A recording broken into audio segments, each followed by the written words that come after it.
Today I'm going to teach you how to saddle stitch. Hey guys, when I first started out, probably one of the hardest things I found was learning how to saddle stitch.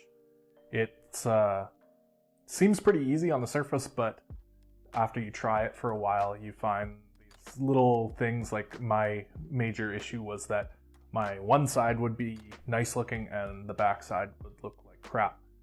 So I know there's a ton of saddle stitching videos out there, but everybody does it kind of a little bit different. And I just wanted to show you guys what works for me, and hopefully it'll work for you too. We're just gonna start by taking just a piece of scrap I have here. We're gonna knock some holes in it, and then I will show you guys how to stitch it up. So I'm just gonna start with my wing dividers here. This is a straight edge. I've done it with my ruler. We're just gonna run it along here. Yeah, that looks pretty good. And then generally what I'll do is I'll mark all of my holes along here just in advance, and that way it helps you line it up when you go to actually knock the holes through.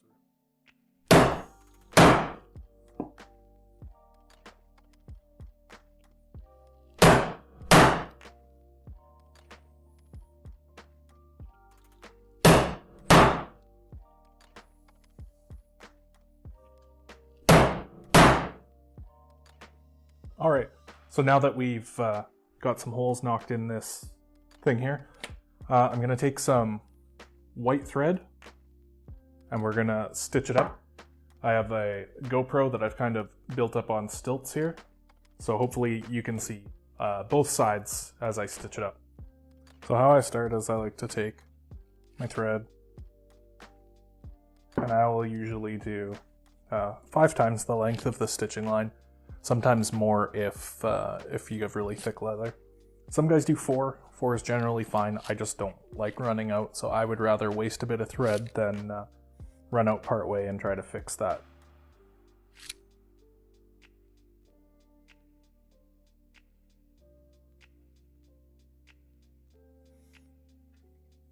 There we go.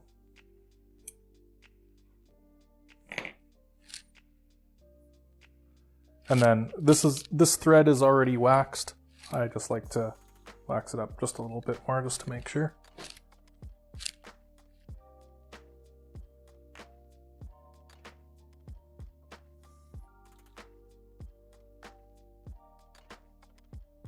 There we go. So to thread your needle, I'll try to show you on the camera here.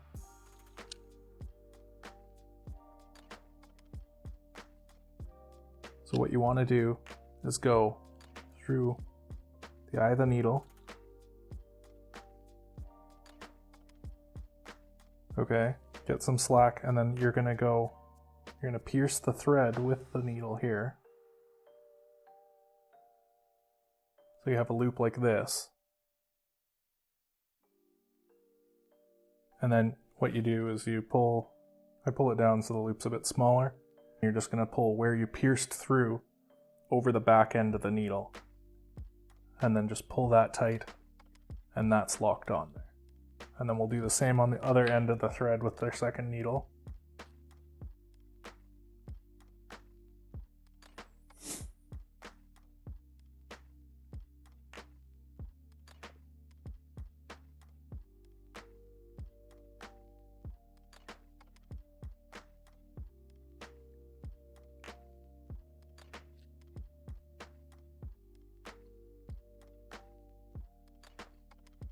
And there you go.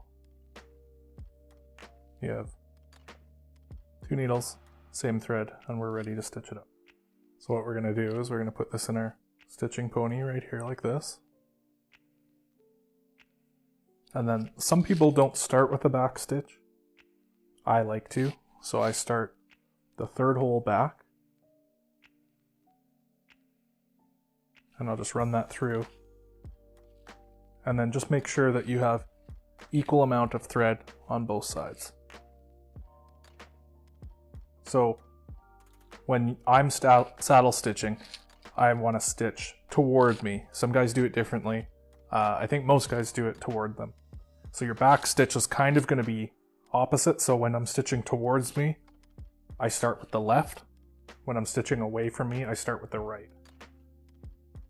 To start my 2 back stitches, I'm going to go through with the right. Then you take this needle and you go underneath it to make a T so that it looks like this. You're going to pull, and then you're going to put the top of the needle that started on this side, you're going to put that in front of that one. And then you're going to pull them both all the way through till you have a first back stitch. Then you're going to do the same again. So right, taking this needle underneath that one to make a T, pull it through, and then the needle that started on that side, you're going to go in front of that and pull them tight. Now that we have our 2 back stitches here, what you want to do is take this needle, you're going to start with your left, so this is the start of the actual stitch toward yourself. So you're going to put this in, kind of goes above that stitch there. You'll feel if you got it in the right spot. And then, same thing you did there, you're going to do a T, pull it through. This time you pull that towards yourself. And then you're going to do the same thing you did on the other side. Push that through. And this time, once you bring it through to the side, see it's in between these 2 threads here, you're actually going to loop this one over. And that's going to be what kind of gives you that angle away from you. So we'll pull them tight.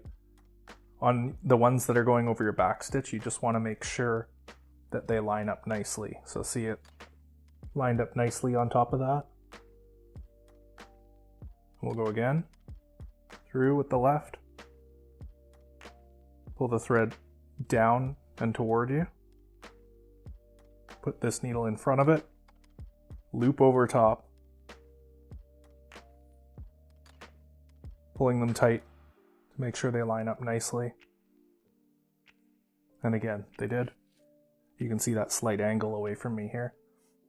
And now your back stitches are done, and we'll start stitching it the rest of the way down.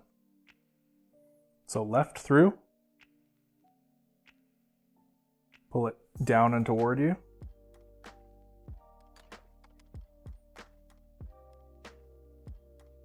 comes in between these 2 threads here, and you're going to loop this over top, pull it through.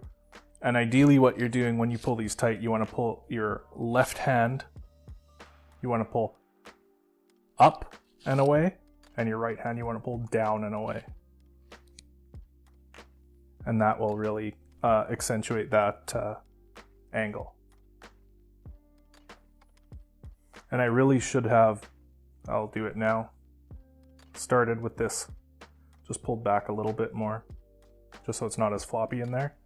And when you're stitching 2 things together, they won't be as floppy either. This is one piece, so that's just kind of how it is. So left through, right underneath, pull it through, pull the thread down and towards you. This goes in front of it, loop over top, pull that through.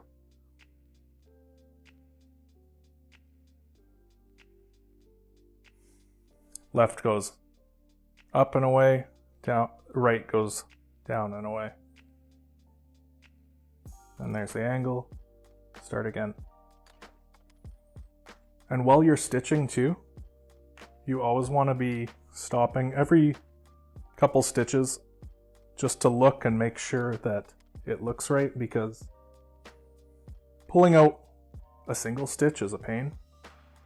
Pulling out an entire line of stitching is just brutal.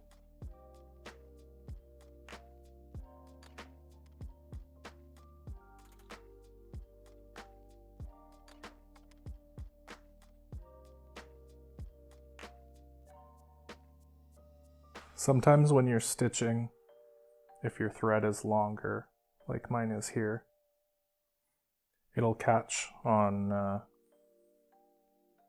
the knob for your stitching pony or something here. You just really need to make sure, if you need to make an adjustment, that when you pull that stitch through, everything is consistent. To get a consistent stitch, you have to do everything exactly the same. Otherwise, you'll start getting like a single stitch here that'll be just a bit flat, and then it really stands out.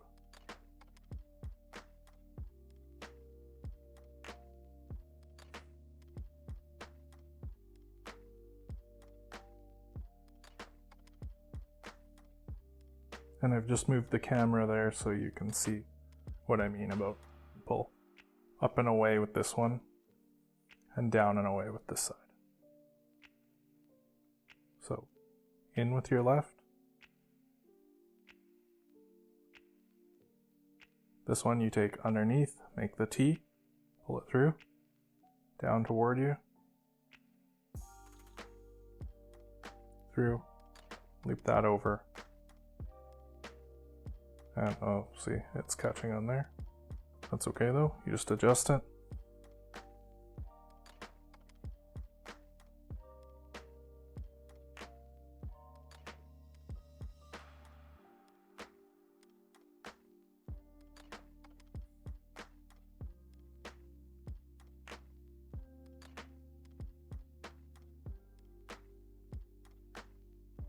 Okay, so you can see I'm just about to hit the end here. Just gonna make sure I move this so it's in tight between the jaws there. I'm gonna do my final stitch, so left through, right makes the T, pull it down toward me, loop that over, left pulls up, right pulls down. Okay. So we have consistent stitching all the way along here. And what you don't want to do, if you muck up this last final, it's going to be 2.5 back stitches. It just kind of looks crappy on the end. Even if the rest of your stitching is pretty nice, if you mess this part up, it can kind of ruin your efforts. So what you're going to do is you're going to do your right needle, because you're back stitching now, so you're going to do opposite. So you're going to go through, and it kind of goes underneath this stitch here. And see, I pushed it through and it pierced that thread. You don't want to pierce your thread. So see, it comes from underneath. You make your T, you pull it through, and it's the same as we did at the start. You're going to go in front of that one, through. You're not going to loop anything. You're going to pull it tight, and then just make sure everything lines up nicely. So see, it's running parallel with that. That looks good to me. We're going to do it one more time.